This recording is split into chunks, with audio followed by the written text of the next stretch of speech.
In the annals of human history, few empires have left a legacy as vast, influential, and awe-inspiring as the Roman Empire.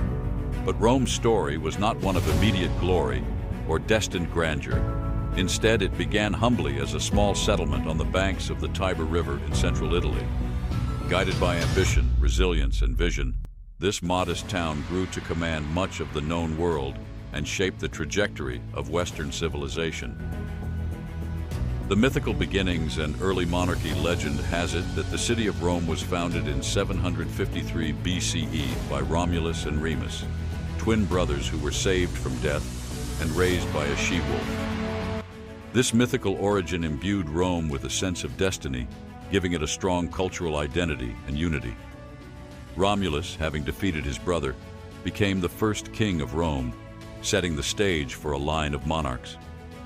During this period, Rome was just a modest city-state surrounded by rival tribes and small kingdoms. However, with each successive king, the city's influence expanded, roads were built, trade networks were established, and the early Romans honed their skills in both warfare and governance. But Rome was still just a minor power.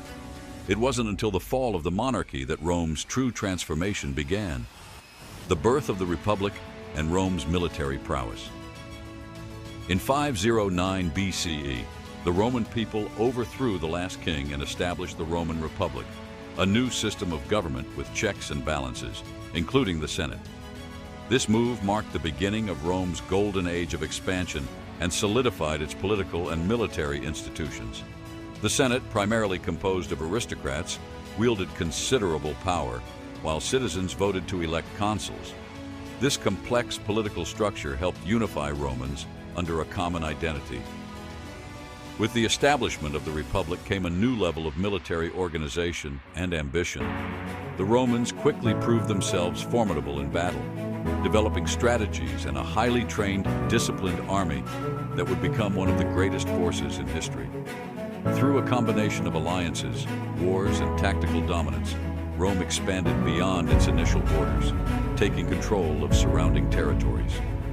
A defining moment came during the Punic Wars, a series of brutal conflicts between Rome and the powerful city-state of Carthage, located in North Africa. Carthage was a naval powerhouse with control over much of the Mediterranean, posing a serious threat to Rome's expansionist ambitions. Led by the legendary Carthaginian general Hannibal, Carthage launched several devastating campaigns against Rome, even marching his forces over the Alps into Italy. Yet Rome's resilience and strategic prowess ultimately prevailed. By the end of the Punic Wars, Rome had not only conquered Carthage, but gained control over the Western Mediterranean, cementing its status as the dominant power in the region. Expansion, wealth, and the path to empire. Following the Punic Wars, Rome transitioned from a regional power to an empire in all but name. The territories it gained brought immense wealth, allowing Rome to expand its infrastructure, improve its cities, and increase its influence. Roads were built throughout the provinces to ensure fast movement of troops, trade flourished, and the Roman culture began spreading across vast regions. However, with expansion came new challenges. Rome's rapidly growing wealth widened the gap between the rich and poor, fostering social unrest and sparking conflicts among the aristocrats and military generals vying for power. Among these ambitious figures were Julius Caesar, Pompey, and Crassus, who formed an uneasy alliance known as the First Triumvirate. Each had his own motives, but Caesar emerged as the most successful, gaining fame and loyalty through his military campaigns, especially his conquest of Gaul. Caesar's popularity and growing power alarmed the Senate, who feared he would dismantle the Republic and establish himself as a king. Their fears were realized when Caesar marched his army across the Rubicon River, effectively declaring war on Rome itself. In 44 BCE, as Caesar was named dictator for life, his opponents, including close friend Brutus, assassinated him in a desperate attempt to restore the Republic. However, rather than restoring stability, Caesar's death plunged Rome into further chaos and civil war. The rise of Augustus and the beginning of the empire. The power struggle that ensued after Caesar's death culminated in the rise of his heir Octavian, later known as Augustus. Through cunning and strategic alliances, Augustus defeated his rivals and emerged as Rome's undisputed leader.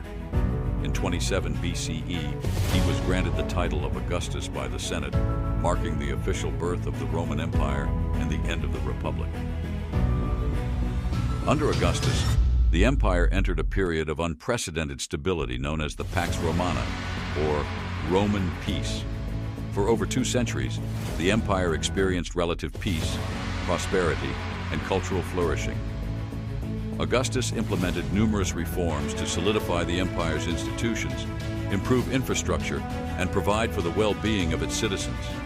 He expanded the empire to its greatest extent, stretching from Britain in the northwest to Egypt in the south, and from Spain in the west to Syria in the east. The Pax Romana saw advancements in art, literature, architecture, and law.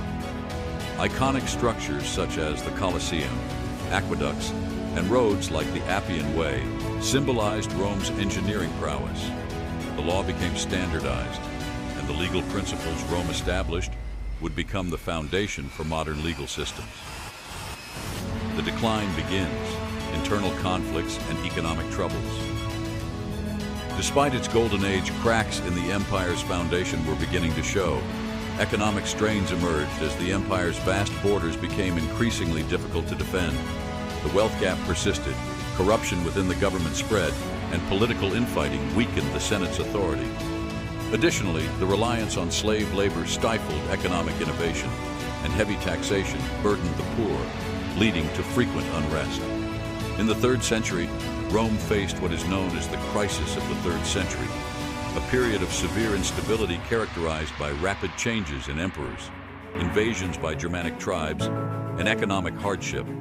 During this time, emperors rose and fell at an alarming rate, with many meeting violent ends. The borders of the empire were under constant threat from foreign invaders, particularly from the Germanic tribes in the north and the Persian Empire in the east. To address these challenges, Emperor Diocletian took drastic measures. He divided the empire into 2 administrative regions in 285 CE, the Western Roman Empire with Rome as its capital, and the Eastern Roman Empire, with the wealthy city of Byzantium as its capital. This division was intended to improve governance and make it easier to defend the empire's vast territories. The fall of the Western Roman Empire. While Diocletian's reforms temporarily stabilized the empire, the division ultimately weakened the Western Roman Empire. The Eastern Empire, later known as the Byzantine Empire, flourished thanks to its wealth and strategic location, while the Western Empire continued to struggle with economic and military challenges. Over the next century, the Western Empire was plagued by invasions from various barbarian tribes. In 410 CE, the Visigoths, led by King Al-Tareekh, sacked Rome, shocking the ancient world and symbolizing the empire's vulnerability. This event marked a turning point, as other tribes recognized Rome's weakening grip on its territories.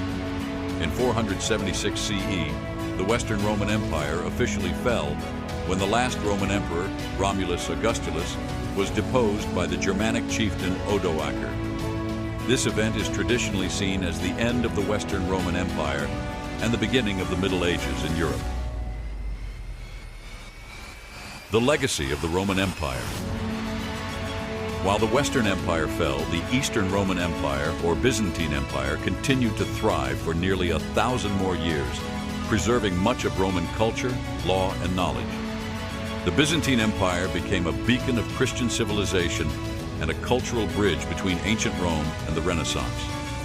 It wasn't until 1453 that the Byzantine Empire finally fell to the Ottoman Turks, marking the end of the last vestiges of Roman authority. The Roman Empire's legacy endures in many forms. Its language, Latin, became the foundation for the Romance languages and influenced the vocabulary of many others, including English. Roman law laid the groundwork for many modern legal systems.